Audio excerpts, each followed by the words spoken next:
বন্ধুরা, আজকের এই ভিডিওতে আমি আপনাদের এমন একটা ধাতুর সম্পর্কে কিছু ইন্টারেস্টিং ফ্যাক্ট জানাবো যার নাম সোনার ঠিক পরে আসে। হ্যাঁ, আপনারা ঠিকই ধরেছেন, আমি রূপোর কথাই বলছি। রূপো কিন্তু শুধুমাত্র জুয়েলারি হিসেবেই নয়, ইলেকট্রিক ডিভাইস এমনকি মোবাইল ফোনেও ব্যবহার করা হয়। সেই জন্য গোটা বিশ্বে রূপোর চাহিদা রয়েছে। যেভাবে সোনার দাম দিন দিন আকাশ ছোঁয়া হচ্ছে, ঠিক সেইভাবেই রূপোর দামও কিন্তু 40% বেড়ে গেছে। তাই বর্তমান সময়ে রূপোতে বিনিয়োগ সবথেকে লাভজনক বলে মনে করা হচ্ছে। আচ্ছা, আপনারা কি জানেন মাটির নিচে কোটি কোটি বছর ধরে চাপা পড়ে থাকা পাথরের ভিতর থেকে কিভাবে রূপো বের করা হয় এবং তারপর কিভাবে সেটা জুয়েলারির দোকানে পাঠানো হয়, সেটাও কি জানেন? আজকের এই ভিডিওতে আমি আপনাদের সেই প্রসেসটাই বলবো, তাই ভিডিওটা শেষ পর্যন্ত অবশ্যই দেখুন। তাহলে চলুন শুরু করা যাক। কিভাবে রূপোকে খনি থেকে খুঁজে বের করা হয়। রূপো মাটির নিচে বিশেষ ধরনের পাথর কিংবা খনিজের মধ্যে পাওয়া যায়, যাকে সিলভার ওর বা রূপোর আকরিক বলা হয়। এই ওরের মধ্যে রূপো খুব কম পরিমাণে থাকে, কারণ এর মধ্যে তামা এবং সীসার পরিমাণটাই বেশি থাকে। খননের জন্য প্রথমে মাটির নিচে সিলভার ওর সমৃদ্ধ জায়গাটা খুঁজে বের করা হয়। তার জন্য বেশ কিছু বিজ্ঞানসম্মত পদ্ধতি, যেমন জিপিআর, মাটি পরীক্ষা করার জন্য উপযুক্ত কিছু যন্ত্রপাতি এবং ছোট ছোট স্যাম্পেল বের করে পরীক্ষা করা হয়। যখন সিলভার ও সমৃদ্ধ জায়গাটা খুঁজে পাওয়া যায়, তখন সেখানে খনন কাজ শুরু করা হয়। উন্মুক্ত খনি কিংবা মাটির গভীরে সুড়ঙ্গ খুঁড়ে খনন কাজ সম্পূর্ণ করার পর পাথরগুলোকে ছোট ছোট টুকরো বিভক্ত করা হয়। তারপর সেগুলো পিষে মিহি পাউডার তৈরি করা হয়। এই পাউডারগুলো কিছু রাসায়নিকের সঙ্গে মিশিয়ে রূপোকে আলাদা করা হয়। এক্ষেত্রে মূলত সায়ানাইড পদ্ধতি কিংবা ফ্লোটেশন পদ্ধতির মাধ্যমে রূপো বের করা হয়। তারপর সেটা পরিষ্কার করে বিশুদ্ধ করা হয়ে থাকে। এই পুরো বিষয়টা সংক্ষেপে বললে, রূপো মাটির নিচে বিশেষ ধরনের পাথরের মধ্যে পাওয়া যায়, যেগুলো খনন করে বাইরে বের করা হয়। তারপর সেগুলো পিষে এবং রাসায়নিকের মাধ্যমে রূপোকে আলাদা করা হয়। পরের প্রশ্ন হলো, রূপোকে কিভাবে পাথর থেকে আলাদা করা হয়। সবার প্রথমে সিলভার ও সমৃদ্ধ খনিজ খুঁজে বের করা হয়।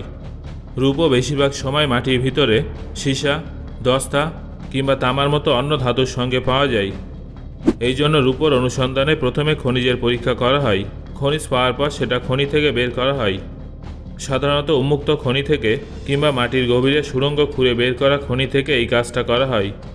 তারপর পাথরগুলোকে টুকরো টুকরো করে ভেঙে ফেলা হয় এবং সেই টুকরোগুলো জল ও রাসায়নিকের সাহায্যে ধীরে ধীরে রূপোর থেকে আলাদা করা হয়। ফ্লোটেশন বা সায়ানাইড প্রক্রিয়ার মাধ্যমে রূপো অন্যান্য পাথর এবং ধাতু থেকে আলাদা করা হয়।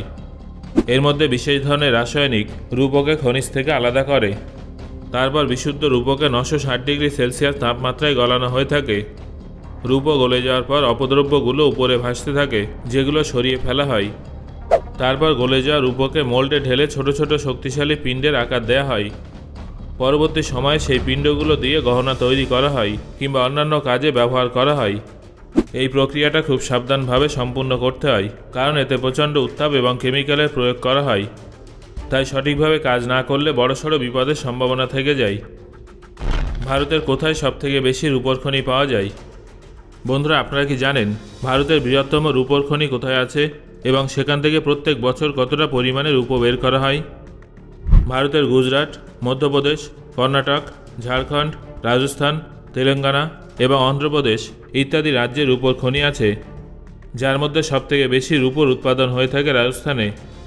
প্রত্যেক বছর এখান থেকে প্রায় 43 টন রূপো বের করা হয়, যেটা গোটা দেশের রূপো উৎপাদনে প্রায় 56%। তার রাজস্থান ভারতের বৃহত্তম রূপো উৎপাদক রাজ্য হিসেবে পরিচিত। রাজস্থানের উদয়পুর, হনুমানগড়, ভিলওয়ারা ইত্যাদি এলাকা রূপোর খনির জন্য প্রসিদ্ধ। এখানে বেশিরভাগ সময় সীসা এবং দস্তার মতো খনিজের সঙ্গে রূপো পাওয়া যায়। তাই এইসব এলাকায় সীসা এবং দস্তার খনিতেও রূপো পাওয়া যায়।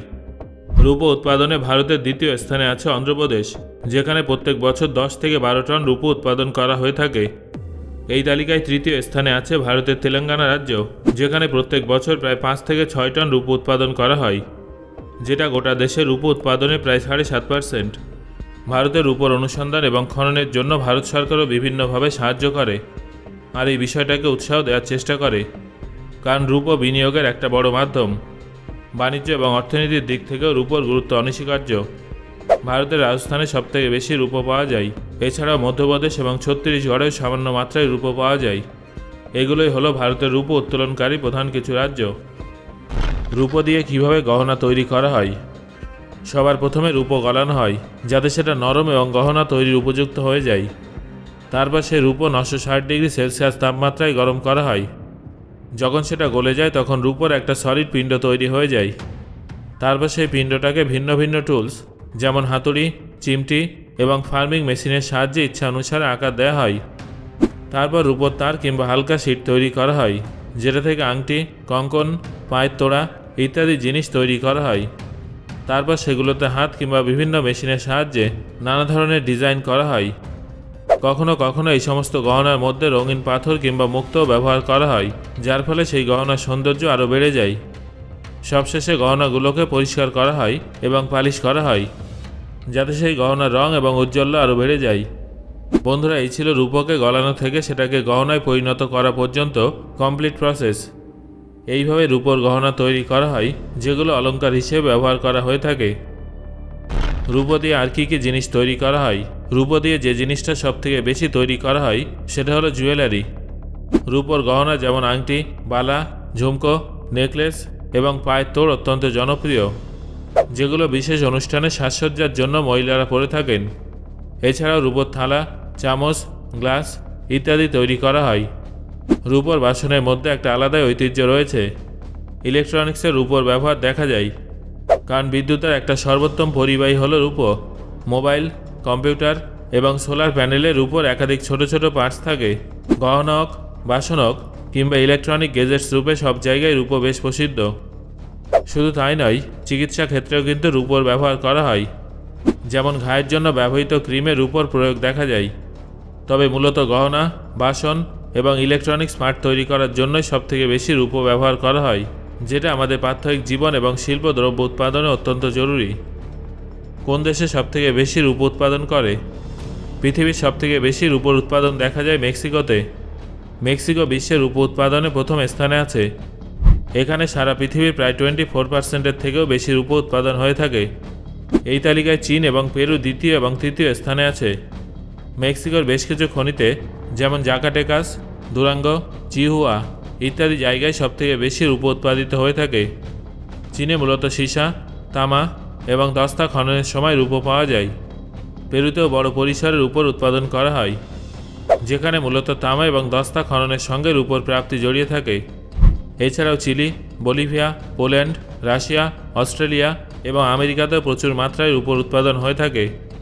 তাই এটা বলা যেতে পারে যে মেক্সিকো, চীন এবং পেরু মিলে পৃথিবীর রূপো উৎপাদনের একটা বড় অংশ দেখাশোনা করে। রূপো সম্পর্কে বেশ কিছু ইন্টারেস্টিং ফ্যাক্ট। নাম্বার 1, প্রাচীন মিশরে রূপোকে সোনার থেকেও বেশি দামি বলে মনে করা হতো। নাম্বার 2, এখনও পর্যন্ত 6000 বছর পুরনো রূপোর জিনিস পাওয়া গেছে। গবেষকদের মতে রূপোকে তার থেকেও কয়েক হাজার বছর আগে খুঁজে পাওয়া গিয়েছিল। নাম্বার 3, রূপো হলো সোনা, তামা, সীসা এবং লোহার পাশাপাশি খুঁজে বের করা প্রথম 5টি ম্যাটেরিয়ালের মধ্যে অন্যতম। নাম্বার 4, রূপো এমন একটা জিনিস তৈরি করতে ব্যবহার করা হয় যেটা ক্লাউড সিডিংয়ে কাজে আসে। ক্লাউড সিডিংয়ের সাহায্যে সময়ের তুলনায় অনেক আগেই বর্ষার দেখা পাওয়া যায়। ক্লাউড সিডিংয়ের সাহায্যে কৃত্রিমভাবে বৃষ্টিপাত ঘটানো যায়।